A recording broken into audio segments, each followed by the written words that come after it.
ጤና ይስጥልን ክቡራትና ክቡራን አድማጮቻችን እንደምናመሻችሁ። የዕለተ አርብ የምሽት ፕሮግራማችን እነሆ ጀመረ። ከሁሉ አስቀድመን መልካም ጊዜ መልካም ለተሰንበት እንዲሆን እንመኛለን። የቴክኒክ ባለሙያችን ዮራይ ፒከር ነው። የተከበራችሁ አድማጮቻችን በቅድሚያ የሰዓቱን ዜና እናሰማለን። እዛም ወቅታዊ ዘገባና ቃለ ምልልሶችን እናቀርባለን። ቆይታችሁ እስከ ፕሮግራማችን መጨረሻ ከኛ ጋር እንዲሆን አስቀድመን እንጋብዛለን። አሁን የሰዓቱን ዜና በቅድሚያም አርዕስተ ዜና። የጥምሩ መንግስት የ2026 ዓ.ም የሀገሪቱን በጀት በሁለተኛና ሶስተኛ ዙር ድምፅ አሰጣጥ እንዲጸድቅ ለማድረግ በመጪው ሳምንት ለክኔሴት ለማቅረብ ማሰቡ ተገለጸ። በእስራኤል 2 ሚሊዮን ዜጎች በድህነት ወለል ውስጥ ይኖራሉ ተባለ። በጋዛ ሰርጥና ግብፅ መካከል ያለው የራፊያ መተላለፊያ የፊታችን እሁድ የሚከፈት መሆኑ ተዘገበ። አሜሪካ ኢራንን ካጠቃች ኢራን ባጸፋው እስራኤልን አጠቃለሁ በማለት መዛቷን እንደቀጠለች ነው የሚሉት የሰዓቱ ዋና ዋና ዜናዎች ናቸው። ዝርዝሩ እነሆ። የጥምሩ መንግስት የ2026 ዓ.ም የሀገሪቱን በጀት በሁለተኛና ሶስተኛ ዙር ድምፅ አሰጣጥ እንዲጸድቅ በመጪው ሳምንት ለክኔሴት ያቀርባል ተባለ። የ2026 ዓ.ም የሀገሪቱ በጀት ባሳለፍነው ሳምንት ለፓርላማው ቀርቦ በአብላጫ ድምፅ መጽደቁ ይታወሳል። በጀቱን ያለምንም ችግር ለማሳለፍ እንዲቻል የአሬዲም ፓርቲ መሪዎችና በክኔሴት የውጭና ደህንነት ቋሚ ኮሚቴ ህግ አማካሪ በመጪው ሳምንት ተገናኝተው እንቅፋት ይሆናል በሚባለው የዘመቻ ህጉ ዙሪያ ይመክራሉ ተብሏል። ቃል አቀባያችን የአራ ሻፒራ ካደረሰችን ዘገባ መረዳት እንደቻል ነው የአሬዲም ፓርቲዎች በበጀቱ ዙሪያ በክኔሴት የገንዘብ ቋሚ ኮሚቴ ውይይት እንዳይደረግ የጠየቁትን ሚኒስትር ስሞትሪች ውድቅ አድርገውታል ተብሏል። ይሁን እንጂ በክኔሴት የገንዘብ ቋሚ ኮሚቴ በበጀቱ ዙሪያ እንዳይወያይ የአሬዲም ፓርቲዎች የጠየቁት የዘመቻ ህጉ እስኪጸድቅ ድረስ ሳይሆን አይቀርም ተብሏል። ሁለቱ ወገኖች ከመግባባት ላይ የደረሱት የገንዘብ ኮሚቴው በአንዳንድ የማስማሚያ ህጎች ዙሪያ ይመክራል። ለጊዜው በዋናው የበጀት ዙሪያ ግን የማይመክር መሆኑ ተጨምሮ ተገልጿል።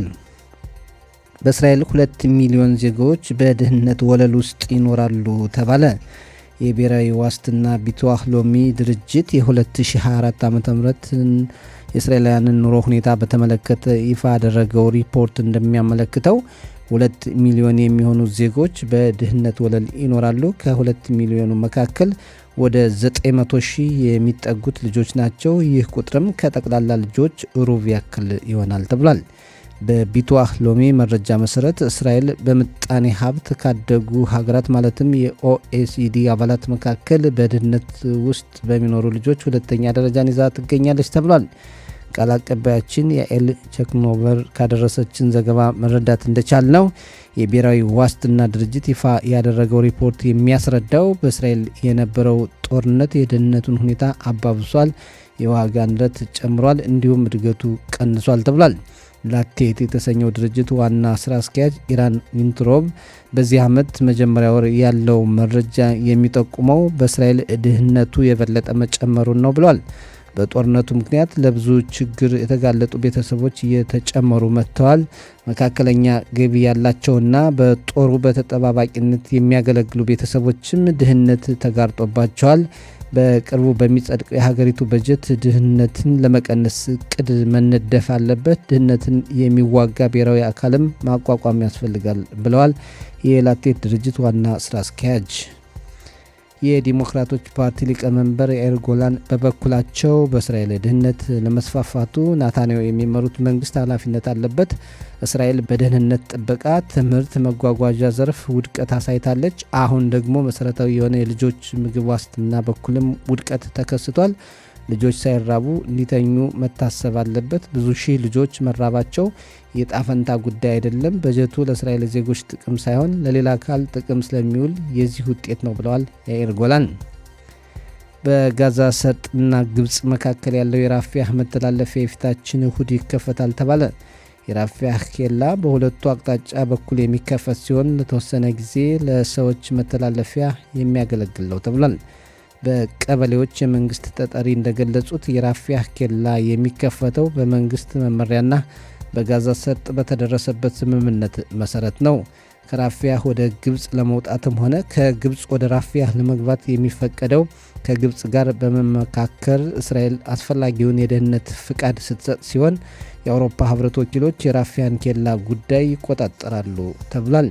ቃል አቀባያችን ካርሜላ ምናሸ ካደረሰችን ዘገባ መረዳት እንደቻል ነው በራፊያህ ኬላ መውጫና መግቢያ በር የአውሮፓ ወኪሎች የመጀመሪያውን ቁጥጥርና ፍተሻ ካደረጉ በኋላ ካጠገቡ በእስራኤል ጦር ቁጥጥር የሚሰራ መፈተሻ ቦታም ይከፈታል ተብሏል። ደቡብ አፍሪካ በሀገሯ የሚያገለግሉትን የእስራኤል አምባሳደር አርኤል ሳይድማንን በ72 ሰዓታት ውስጥ ሀገሪቱን ለቀው እንዲወጡ አዘዘች። ደቡብ አፍሪካ የእስራኤሉን አምባሳደር ለማባረር ምክንያት ያደረገችው የዲፕሎማት ስነ ምግባርን ጥሰው የሀገሪቱን ፕሬዝዳንት በመሳደብ በማኅበራዊ መገናኛ አውታራቸው መልእክቶችን ይፋ አድርገዋል በሚል ሰበብ ነው። እስራኤል በበኩሏ በሀገሯ የሚያገለግሉ የደቡብ አፍሪካን አንድ ዲፕሎማት በምላሹ እንዲባረሩ ወስናለች። ጠቅላይ ሚኒስትር ቢንያሚን ናታንያሁና የውጭ ጉዳይ ሚኒስትር ጊዲዮን ሳዓር እኒህ ደቡብ አፍሪካዊ ዲፕሎማት እንዲባረሩ የወሰኑ ሲሆን በ72 ሰዓታት ውስጥ እስራኤልን ለቀው እንዲሄዱ ትዕዛዝ አስተላልፈዋል። ደቡብ አፍሪካ በሐሰት እስራኤልን በዓለም አቀፍ መድረኮች ለማጥቃት ትሞክራለች። በደቡብ አፍሪካ የሚያገለግሉትን የእስራኤል አምባሳደር ለማባረርም ምንም አይነት መሰረት የላትም ብለዋል ሁለቱ የእስራኤል ከፍተኛ ባለስልጣናት። አሜሪካ ኢራንን ካጠቃች ኢራን ባጸፋው እስራኤልን አጠቃለሁ በማለት መዛቷን እንደቀጠለች ነው። በእስራኤል ጦር የአየር መከላከያ ስርዓት የቀድሞ አዛዥ ብርጋዴር ጀነራል ሴቪካ ሃይሞቪች ኢራን የእስራኤልን ደጀን ክፍል የመጉዳት አቅም አላት፣ ይሁን እንጂ የኢራን መንግስት ይህን ለማድረግ አይቸኩልም ብለዋል። የጦር መኮንኑ ከረሸት ቤት ራዲዮ ጣቢያ ጋር ዛሬ ባካሄዱት ቃለ ምልልስ ኢራን በመጨረሻ የምትፈልገው ከአሜሪካ ጋር እስራኤልንም ወደ ጦርነቱ ማስገባት ነው። በመሆኑም እኔ በግሌ እንደማስበው ከሆነ የአሜሪካ ጥቃት በኢራን ላይ እንደተፈጸመ ወዲያውኑ የኢራን ምላሽ እኩል ይሆናል ብዬ አላስብም። በእርግጥ ኢራን አቅም ቢኖራትም ወዲያውኑ በእስራኤል ላይ እርምጃ ትወስዳለች ብዬ አልገምትም ብለዋል። ይህ በእንዲህ እንዳለ አሜሪካ ኢራንን ብታጠቃ ኢራን ወደ እስራኤል ከተኮሰች የእስራኤል ጦር አስፈላጊውን ምላሽ ለመስጠት ቅድመ ዝግጅት ማድረጉን ማስታወቁ ይታወሳል። የእስራኤል መንግስትም ኢራን ሀገራችን ካጠቃች እስካሁን አይታው በማታውቀው ሁኔታ የአጸፋ መልስ እንወስድባታለን በማለት ማስጠንቀቁ ይታወቃል። የአሜሪካው ፕሬዝዳንት ዶናልድ ትራምፕ ከኢራን መሪዎች ጋር ውይይቱ መቀጠሉን ገለጹ። ፕሬዝዳንት ትራምፕ እንዳሉት ከኢራን መሪዎች ጋር በወቅታዊ ጉዳዮች ተወያይቻለሁ፣ በውይይቱም እቀጥላለሁ። ኢራን የኒውክሌር እቅዷን መተውና ሰልፈኞችን መግደል ማቆም አለባት ካሉ በኋላ ዲፕሎማሲያዊ መንገድ ውጤታማ ካልሆነ ግን የአሜሪካ የጦር መርከቦች ወደ ኢራን እየተጓዙ ነው በማለት አሜሪካ ወታደራዊ እርምጃ የመውሰድ አማራጭ ያላት መሆኑን ፕሬዝዳንት ትራምፕ ጠቁመዋል። የኢራን ውጭ ጉዳይ ሚኒስትር አባስ አርካቺ በበኩላቸው ከዛቻ ጋር ከአሜሪካ ጋር የሚካሄድ ድርድር የኢራንን ጥቅም ያስቀራል፣ ይህ ድርድር አይደለም ብለዋል። ይህ በእንዲህ እንዳለ የአውሮፓ ህብረትና አሜሪካ በኢራን ላይ የተለያዩ ማዕቀቦችን ለመጣል እያሰቡና ውሳኔም ለማስተላለፍ መቅረባቸው ተገልጿል። በመጨረሻም የአየር ንብረት ትንበያ በነገው ዕለት ከወቅቱ አንጻር አየሩ ሞቃታማ እንደሚሆን የዘርፉ ባለሙያዎች ያደረሱን ዘገባ ያስረዳል።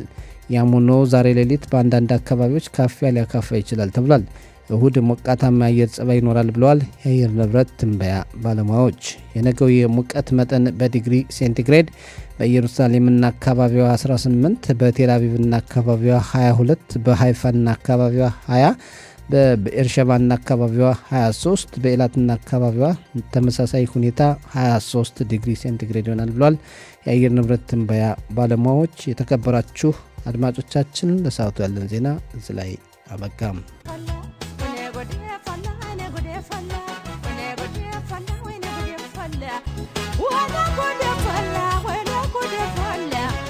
የተከበራችሁ አድማጮቻችን አሁን ወቅታዊ ዘገባ የምናቀርብበት ሰዓት ነው። ባልደረባችን አይቸው ባየ መስመር ላይ ይገኛል። አይቸው እንዴት አመሸህ? ሰጠኝ እንዴት አመሸህ? ሻባት ሻሎም። ሻባት ሻሎም። ሰላም ነው ወይ? ደህና ነኝ፣ ግን አንድ ጥያቄ አለኝ። ምንድን ነው ጉድ የፈላ የሚል ሙዚቃ በጣ ጉድ የፈላ ፍቅር እኮ ጉድ ያፈላል። አስቴር ታውቃለህ? አስቴር ፍቅርና ሀገር ላይ ነው ትኩረት የምታደርግ። እውነትህን ነው አንተ። ብዙ ጉድ ግን አይቼው ያሉህ ለምንድን ነው? አንተ ደግሞ ይኸውልህ አንተ የመጀመሪያ አይደለህ የሚልም ጥያቄ የምትጠይቀው ባይገርምህ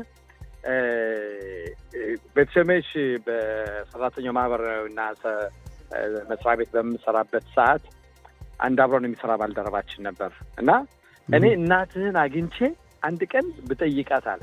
አንደኛ ለምን አይቼዋለችህ፣ ሁለተኛ ደግሞ እንዴት በዚህ ፍጥነትህ በነበራችሁበትን ቦታ ያው ደባርቅ ተወልጄ ያደኩት እንግዲህ ያው ከተማ ነው፣ መኪና ሳይገጭህ እሳት ሳይበላ እንዴት አሳደገችህ?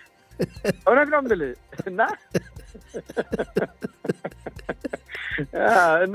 እንዴት ነው አግኝቻት እሷን ብጠይቃት ነበር ሁሌ መጨረሻ ላይ አጋጣሚ ካቸለትና አግኝቶ ጠየቃተኝ። ስለዚህ ታይቼም ማልጠገብ ስለሆንኩኝ እናትክን ጠይቄ ነው ምናልባት እንደው ባየ ነው ያው ባየ ነው እንደው ጎላ ብሎ ባየ ነው ብለው ይሆናል እንጂ ጠይቃቸዋለሁ። ታይቼ ስለማልጠገብ ነው በቃ ይኸውልህ እንግዲህ። ለማንኛውም ጥሩ ነው፣ እናመሰግናለን። ለመግቢያ ያክል ነው እንግዲህ የተለያዩ ጉዳዮች አሉን። የራፊያህ መተላለፊያ ኬላ የፊታችን እሁድ ይከፈታል ተብሏል። ለእስራኤል የሚያስገኘው ጥቅም ላይኖር ይችላል ለጊዜው፣ ግን ለፍልስጤማውያን ትልቅ ጥቅም ይኖረዋል ተብሏል። ጉዳቱ ስለ እስራኤል ለወደፊት እንደው ምን ሊሆን ይችላል አይቸው? አሁን እዚህ ላይ ራፊያህ ኬላ ለፍልስጤማውያኖች ምን ማለት ነው የሚለውን እንመልከተው።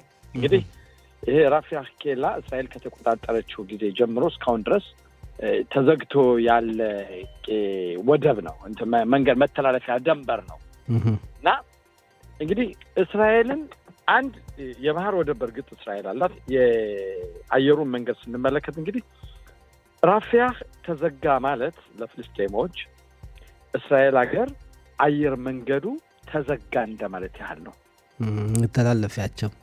አዎ በቃ የእስራኤል አየር መንገድ አሁን የአየር መንገድ አሁን በአየር ውስጥ ማንም የማይገባ የማይወጣ ከሆነ የእስራኤል ኢኮኖሚ፣ የእስራኤል ተጨባጭ ሁኔታ፣ የእስራኤል ሕዝብ ምንድነው የሚውጣው? ይሄን አድርገን እንመልከት። እንግዲህ የራፊያህን ጉዳይ ግን እዚህ ላይ ራፊያህ እስካሁን ድረስ ተዘግቶ መቆየቱ መሆን ያለበት ጉዳይ ነው። ጥቅምት 7 2023 ሐማስ ያን ያህል ጥቃት ሊያደርስብን የቻለበት መንገድም አንዱም የራፊያህ እንዝላልነት ነው። እንዝላልነት ማለት ምንድን ነው? በዛ የሚወጡ የሚገቡ ነገሮችን ያለመቆጣጠር ሁኔታ።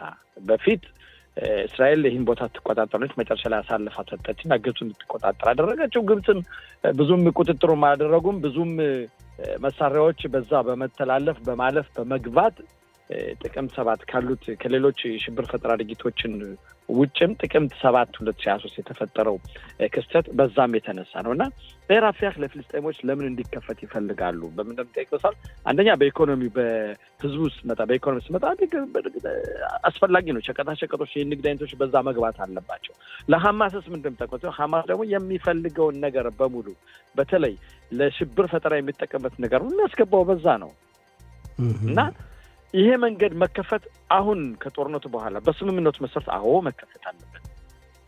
የመጨረሻው የተጠለፈው የእስራኤል ተገሎ የወሰዱት የጠለፉትኝ ሻምበል ባሻ ራንጊዌሊ ከተመለሰ በኋላ ሐማስ ምንም ጊዜ ቢወስድም ቃል በገባው መሰረት በውሉ መሰረት ቆሟል ማለት ይቻላል። አሁን ሽላብ አሌፍ የመጀመሪያው ዙር ተጠናቋል፣ አብቅቷል። አሁን ምንድነው ሽላፍ ቤት ሁለተኛው ዙር ነው። ሁለተኛው ዙር ምንድነው ምን አለበትኝ?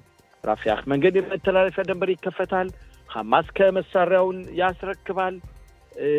መከላከያ ሰራዊታችን በአዛ እንደምናውቀው 53% ወይም እጅ አዛን እየተቆጣጠረ ገኝ ያን ለቆ ይወጣል።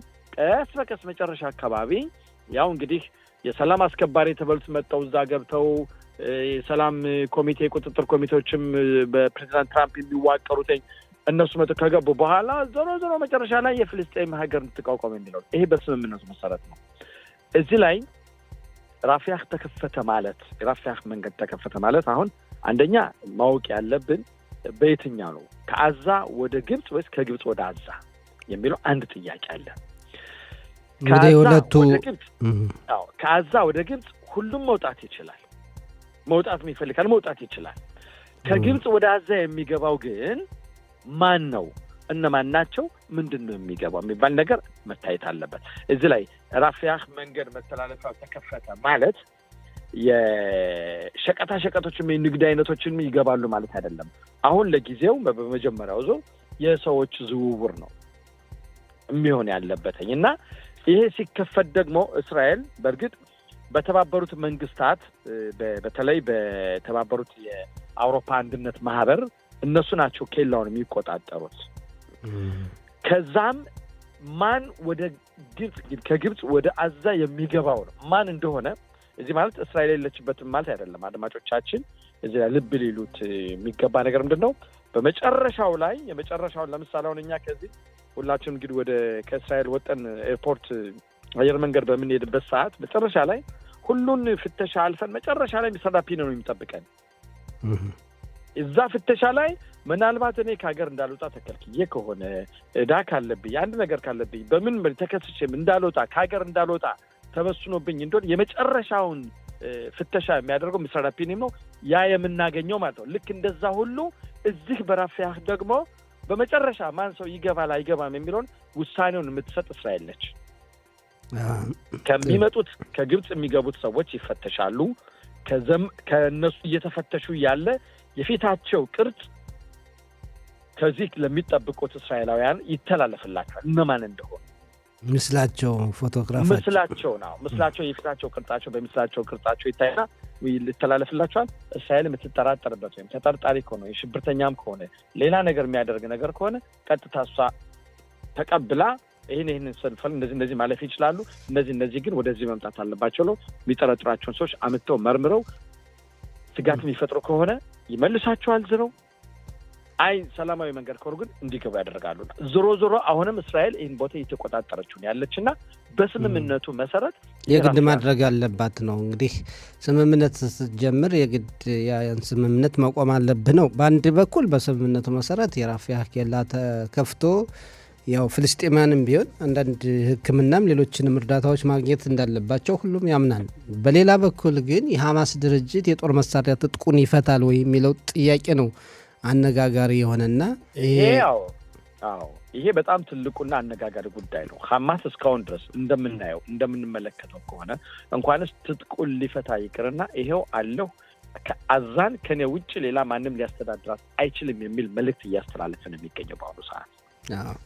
ቀጣይ የሚታይ ይሆናል እንግዲህ ምን ያክል ተፈጻሚ ይሆናል። ለትራምፕም ሌሎችም አሸማጋይ ሀገራትም ሌላ ፈተናን የሚያመጣ ነው። የሐማስ ጉዳይ ጨምሯል። ፈተና ማምጣት ብቻም ሳይሆን ትልቅ የፈተናም ፈተና ነው የሚሆነው እዚህ ላይ። ለምን ሐማስ የሚፈልጋቸው ነገሮች አሉ። እዚህ ላይ የሚፈልጋቸው ነገሮች ምንድን ናቸው? አሁን እንደውም በቅርብ ጊዜ የሚያሳውቀውና ራሱ እንዲህ መሆን አለበት እያለ መናገር ደረጃ ላይ የደረሰበት ሁኔታ ማለት ያ ማለት ምንድን ነው? አሁን ራዛን ለማስተዳደር ከሚዋቀሩት የፖሊስ ሰራዊቶች ውስጥም የራሱ አባል አሁን መሳሪያቸውን ያዙት የራሱ አባል እንዲሳተፉ ጥያቄው ያቀረበበት ሁኔታ ነው። እንግዲህ ሊሆን የማይችል ጉዳይ ነው። ወደፊት እናየዋለን። ትልቁ ፈተና እሱ ነው። እሱ ተሳካ ለእስራኤልም ጥሩ ውጤት የሚያመጣ ይሆናል። ሌላው ደቡብ አፍሪካና እስራኤል እየተካረሩ ነው ማለት ይቻላል። ያው እንደሚታወቀው ደቡብ አፍሪካ ያለምንም ምክንያት እንደው ጸረ እስራኤል እንቅስቃሴዋ ብዙ ነበር። አሁን ደግሞ አምባሳደሩን የእስራኤልን አምባሳደር ሀገሬን ለቀው ይውጡ ብላለች። እስራኤልም ባጸፋው አንድ የደቡብ አፍሪካን ዲፕሎማት ለማባረር ወስናለች። እና እንዴት ነው የራሷ ሲያርባት የሰው ታማስላለች የሚባል አባባል አለ አባቶቻችን ሲተርኩ። መጀመሪያ ደቡብ አፍሪካ እንደ ወተት ዝንብ ጣልቃ በመግባት ለፍልስጤም ቋሚነን ለፍልስጤም ተከራካሪነን ከማለታቸው በፊት ከነሱ ከሀገራቸው ውስጥ ንጹሃን ዜጎች በግፍ የሚገደሉት የሚጨፈጨፉት በአንዳንድ የከተማ ዱርዬዎች በውስጥም ባላቸው ችግር የራሳቸውን ችግር መጀመሪያ ይፍቱ። ከነሱ ያላቸውን ችግር ይፍቱ። ስንት ኢትዮጵያውያን ናቸው ስንት አገራቸውን ለቀው በአፍሪካም ሆነ ከየትም ከነሱ የተሻለ ኑሮ እንኖራለን እያሉ የሚኖሩት ስንት ግለሰቦች ናቸው፣ ስንት ማህበረሰቦች ናቸው እየተጨፈጨፉ እየተገደሉ ያሉት። አይተናል እኮ ካሁን በፊት ሰው ከነ ህይወቱ በመኪና ጎማ ውስጥ አግብተው እኮ ያቃጠሉ ሰዎች ናቸው። ይሄን እንዴት መቆጣጠር ያቅታቸዋል? እነሱን ራሳቸው ይሄን ድርጊት እንዲፈጸም ፈቃደኛ ናቸው ማለት ይቻላል። ምክንያቱም ህግ አለ ባገራቸው እንግዲህ እንደሚሉት ለእጅ አላየሁትም አላውቅም ግን በህግ ትመራለች ያምናለሁ ህግ አለ ፖሊስ አለ ስርዓት አስከባሪ አለ ያ ባለበት ደረጃ የሰው ልጅ እጅና እግሩ ታስሮ በመኪና ጎማ ውስጥ ሆኖ በንዚል ተርከፍክፎበት ሲቃጠል በጋድ ያየነው ደቡብ አፍሪካ ውስጥ ነው ይሄን ማቆም ያልቻሉ እስራኤል ወታደር እስራኤል ህዝብን የጋዛን ህዝብ በግፍ ጨፍጭፋለች ብሎ ተባበሩት መንግስታት መክሰስ ስለሰው ጣልቃ ገብቶ መከራከር ይሄ ከክልል ነው ያ ማለት ምንድነው ደቡብ አፍሪካ ከመጀመሪያው ጀምሮ ከእስራኤል ጋር ጥሩ አካዋን የላት ጥሩ ኪዴት የላት በተለይ አፓርታይድ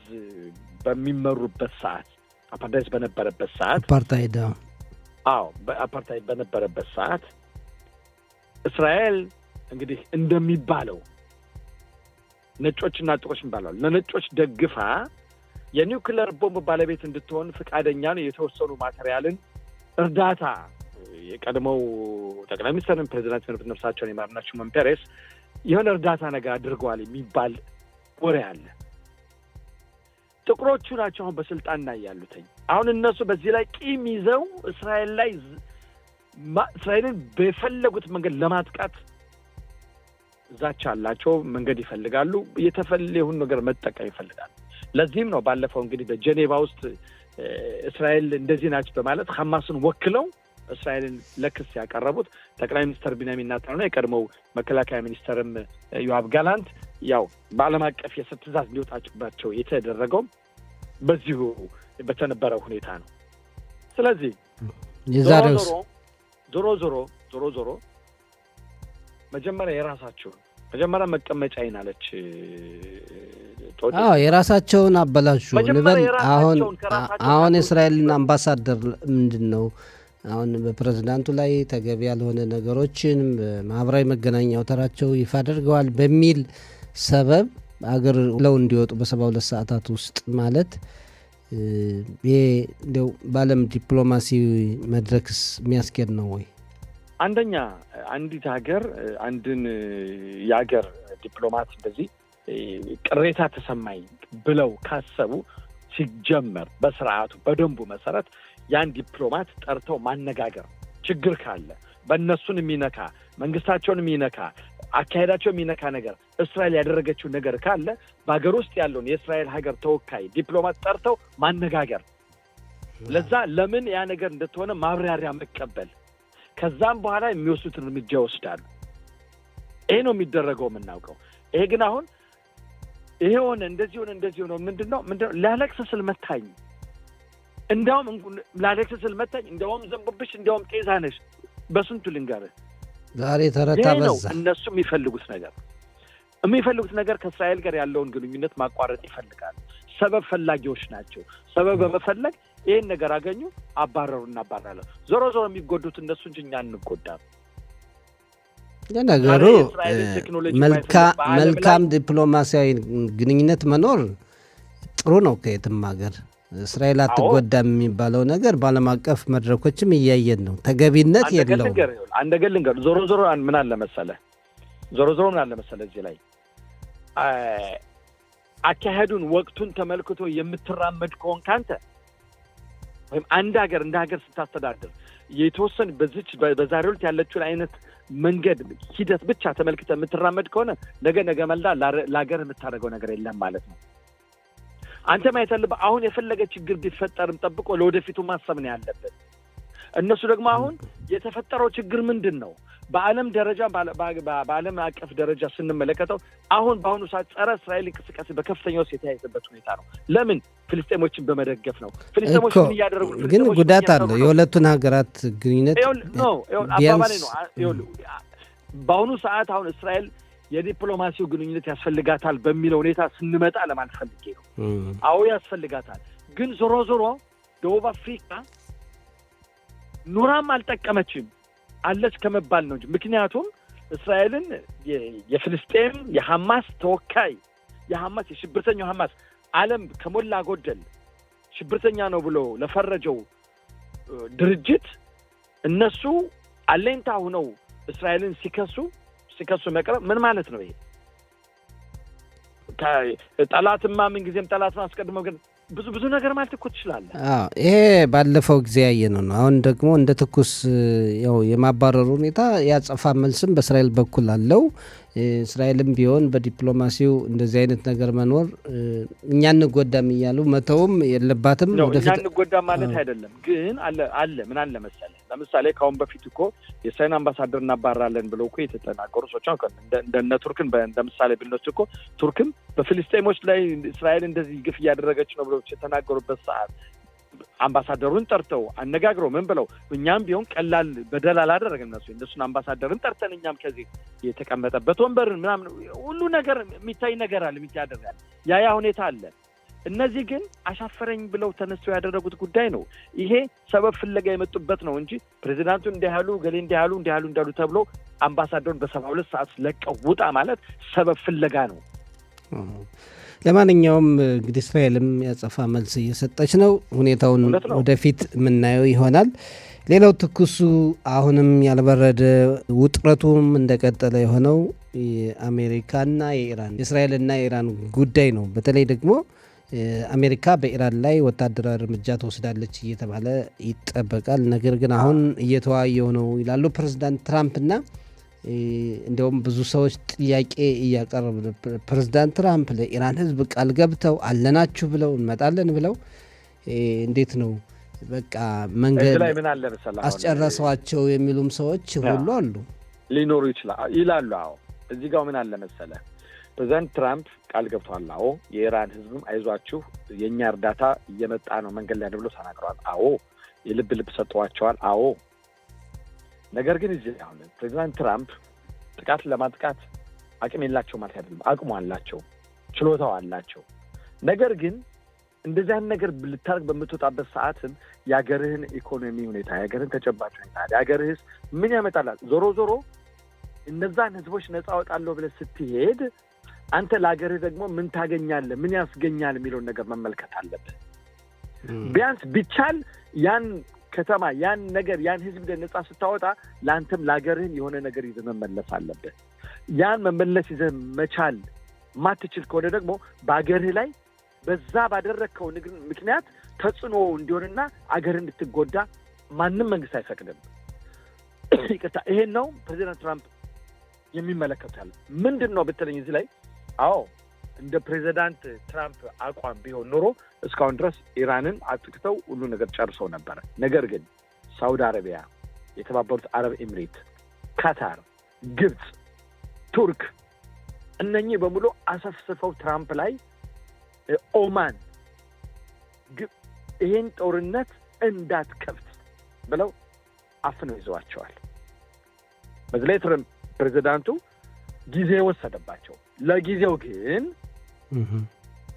የጦር መሳሪያቸውን አብርሃም ሊንኮን የተሰኘችውን ስንትና ስንት ሚግ ተዋጊ አውሮፕላን ያዘ ተጭና የመጣችው ወደ መካከለኛው ምስራቅ በማምጣት እዛ እንድትቀመጥ አድርገዋል፣ አስቀምጠዋል፣ ይዘዋል፣ አቅርበዋል። ሌሎች የተለያዩ የጦር መሳሪያ ኢራንን ለማጥቃት የሚያስችላቸውን ሁሉ አጠናቀዋል።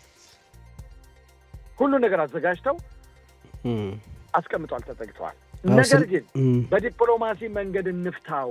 ኦኬ፣ በዲፕሎማሲ መንገድ በቤታቸውም በመንግስታቸው ውስጥም የሚቃወሙም አሉ ኢራን ላይ ጥቃት እንዳይደርስ። ነገር ግን ትራምፕ ምንድን ነው አሁን እኔ እናንተ ከማውራታችን የተናገሩት ነገር አለ።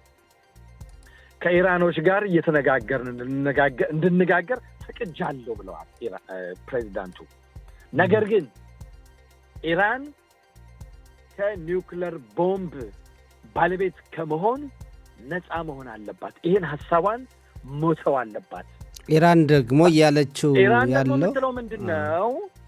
እኛ ሳንሆን የጠየቁት እነሱ ናቸው። ፕሬዚዳንት ትራምፕ ነው እንድንደራደር የጠየቀን። ሊጠይቀን ስለመጣ እሱ ደግሞ የኛ የራሳችን የሆነ መስፈርት አለን። መስፈርታችን ምንድነው? አንደኛ እንከባበር። በዛቻ ላይ ሁለተኛ ቆየኝ። አንደኛ እንከባበር። ሁለተኛ ምንድነው? ባለፈው ባደረጋችሁብን ጥቃት ካሳ ክፈሉን። ሶስተኛ ይሄ የተጣራው የተብላላው ኒውክሌር ቦምብ ለመፍጠር የሚችሉትን ኡራኒየም የሚሉትን እሱ ቢያንስ ለኢዝራኹት ወይም ለሰላማዊ መንገድ ለምጠቀመጥ በአገራችን መቀመጥ አለበት ብለው የራሳቸውን የመስፈርት ያስቀመጡት ነው።